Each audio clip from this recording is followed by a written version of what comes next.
Hey, Magic fans, welcome back. This is your captain speaking here on Capnclydes MTG. We're back again today. We're going to talk about, in my opinion, the 5 hottest cards coming to Modern in the new MH3 set. And these cards may very well change the face of the format in many ways. Many ways.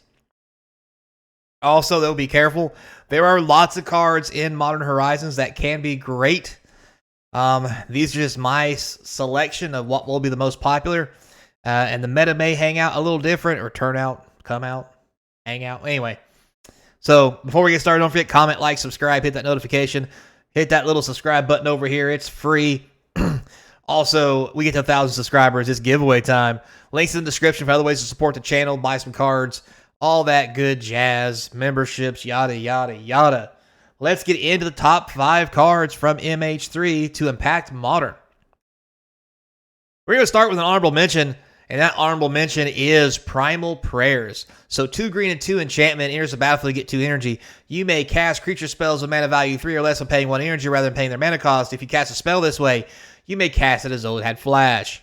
Why is this an honorable mention only? 1, it takes 2 green and 2. 2, it's only 3 or less. Now, with that said, that is a big distinction. However, creatures you use this with have flash. You cast them anytime. Also, energy is nothing that, how do you put this politely? It's not really a resource. I mean, it's a resource. It's not really a resource. It's just some shit off to the side. You're not tapping your mana. You're not discarding cards. You're just doing things and stuff. And this gives you 2 when it comes into play. This isn't legendary. You can have as many as you want. Even if it was, it wouldn't matter. 1 energy will get you something 3 or less, which is a lot of good cards in Modern. And you can cast them anytime you want. This is a almost better Collected Company. Why is it almost better? Well, the biggest drawback to this is, well, you don't get to look at any cards. You only get to cast stuff from your hand.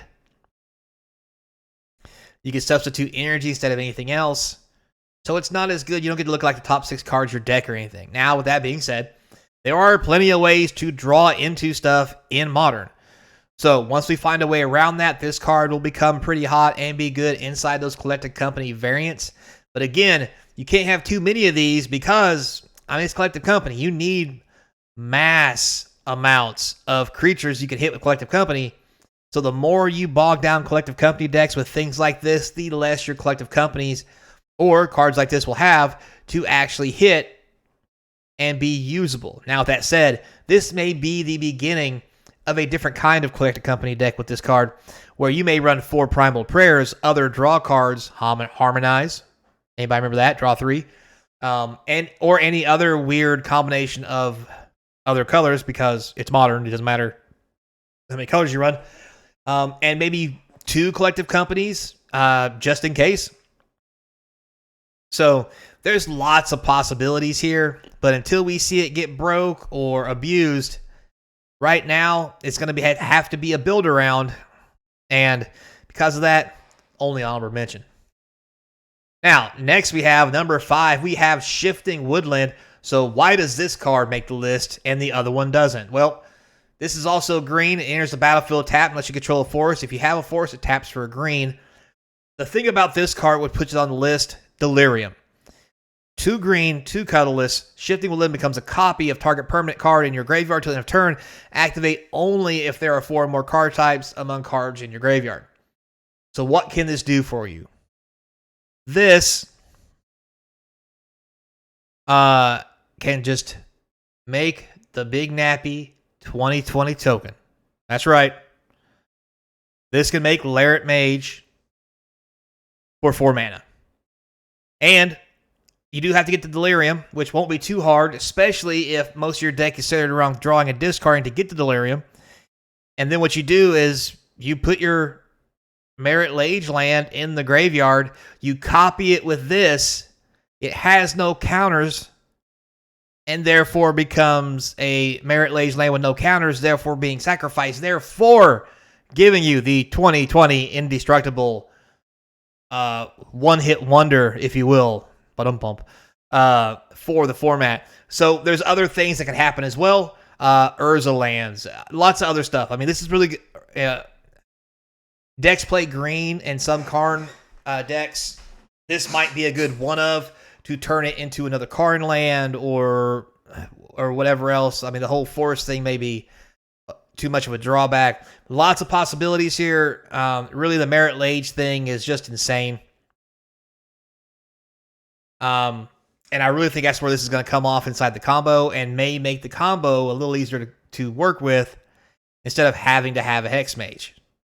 So, or you just put it in there with the Hex Mage and just have more ways of making the thing. Because when it's in your graveyard, if someone stopped it once in some way, shape, or form, this is another way to make a Merit Lage token that your opponent will have to deal with. And there's nothing better in a combo deck than having more than one way to combo. Especially when that combo is the exact same thing. Just make a big thing to punch people in the face with. Just putting that out there. Anyway, moving on. Next at number 4, Ugin's Binding. Why is this thing so cool? Well, bounce a permanent you don't control to its owner's hand for 3 mana. Bit pricey.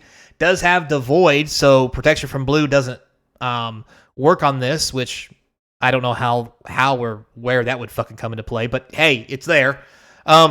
Also, the fact that you get a free Cyclonic Rift when you cast your Ulamog, Ugin, Karn on your opponent's side with this out of your graveyard. Hello, Nurse. It's almost as good as an Oblivion Stone. And some could argue it's better because you're not paying mana to cast it. You just go turn 1, turn 2, turn 3, pick up your thing, turn 4, make Karn, pick up your board.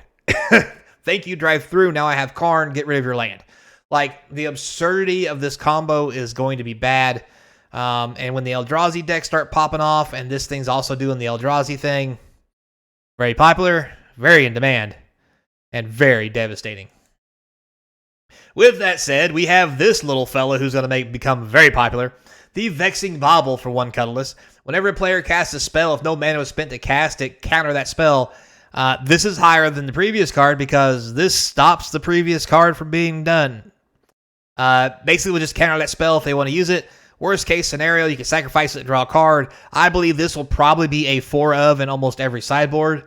The fact that it stops players from casting spells for no mana, this prevents all the free casting for 1 colorless. This is absurdly good. This stops Force of Will, Force of Negation, Flash, whatever the new one is for blue, you sacrifice a creature. Like, there's tons of things that this stops from your opponent from doing for free. Yeah, so this is probably going to be a 4 of in most sideboards if free casting is a serious issue in the format. And let's be honest, it is. And if it's not bad enough now, boy, just wait till this set comes out, because it's about to be. Not to mention, it's going to be very popular in Commander and many other formats just because of the exact same thing I just told you. Preventing dumb stuff. Yeah. Oh, did I also mention, this prevents people from paying nothing for their Artifact Affinity deck. They have to at least pay 1 to cast their Artifact Affinity spells, or this will counter them. Just saying. Moving on. Next we have Harbinger of the Seas. You may be thinking to yourself, where the hell did this come from, Captain? Well, with all the lands that are out now, and as popular as the Eldrazi and Karn are going to be, along with lots of other lands, this is going to be very popular. Not just this, but also Blood Moon. But guess what? Blood Moon's not in the set, so it's not on the list. So deal with it. But this 2 blue and 1, 2/2 Blood Island, I guess. Yeah, non-basic lands are islands. This is insane. And here's why. When you turn something into mountains with Blood Moon, if they're playing red, they can still kind of play. Because if this turned things into mountains, well, for one, it wouldn't be blue. But secondly, they could just bolt it. When you turn all their non-basics into islands, They ain't bolting shit. The best thing they're going to do is unsummon. And if they're playing unsummon,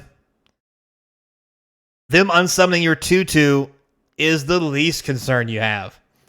Yeah, this is going to be very popular in sideboards. Also, with all the lands, Karn, the Eldrazi and all that, this is going to be a great way to shut those lands down and make them play the way they're supposed to. Also, not legendary, so you have more than one out in the battlefield at a time in case they want to kill it and do something nasty. So, yeah. And then number 1, the reason why we have number 2 is Ugin's Labyrinth. Soul Land. That's right. Comes into play, non-legendary. It's got imprint. You can discard a card, mana value 7 or more from your hand. As long as the card exiled, if there's a card exiled with Labyrinth, it activates as a Soul Ring. Hello. You can also return that card to your hand, but you lose a Soul Ring ability on this. Sometimes that's just going to be fine because later in the game when you don't need 2 mana, just get a card back to play. But the ramp on this is real. It's not legendary. So I expect lots of ways for these guys to deal with the Harbinger because coming up it's going to be a Karn and Eldrazi world, and we're just living in it. So, till next time, be kind, and as always, I hope to see you across from the game table, I guess, unless you're playing Eldrazi, because I'll probably have to play it, because it'll probably be good, and I'll just feel dirty on the inside, you'll feel dirty, we'll all be fucking dirty, and we'll hate life, and anyway, moving on. Have a good one.